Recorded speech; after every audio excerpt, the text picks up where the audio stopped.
12 જાન્યુઆરી 2025 અમે સુરત ઉધનાથી પ્રયાગરાજ મહાકુંભ માટે જઈ રહ્યા છીએ. આ પહેલી ટ્રેન છે મહાકુંભમાં શાહી સ્નાન માટે.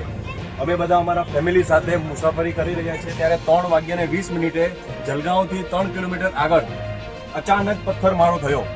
તો આ કાચની જો આની સ્થિતિ, હવે આ કાચ આગળ બીજો લોડ લઈ શકે એમ નથી અને હવે જો આમાં એક પણ માર આવશે તો અમારું નક્કી નથી શું થશે. અમને તાત્કાલિક આગળનું જે નેક્સ્ટ સ્ટેશન આવે ત્યાં અમને તાત્કાલિક પ્રોટેક્શન આપો.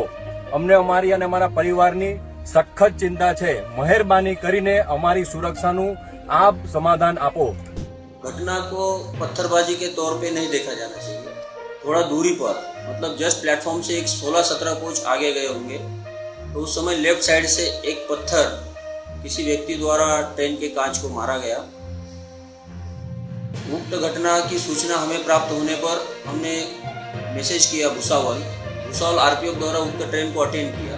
उक्त ट्रेन अटेंड करने के उपरांत किसी यात्री को कोई चोट नहीं होना बताया तथा उक्त कोच में ऑन ड्यूटी टीसी सोहनलाल थे. उनको घटना बाबत पूछताछ करने पर उन्होंने यह बताया कि जलगांव स्टेशन से ट्रेन रवाना होने के उपरांत तुरंत लेफ्ट साइड से किसी एक व्यक्ति द्वारा पत्थर मारा गया है.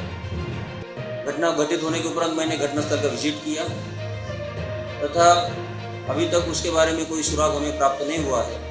फिर भी घटना के बाबत हमने अपराध क्रमांक 29/2025 अंडर सेक्शन 153 तथा 147 रेलवे अधिनियम के अंतर्गत मामला पंजीकृत किया गया है.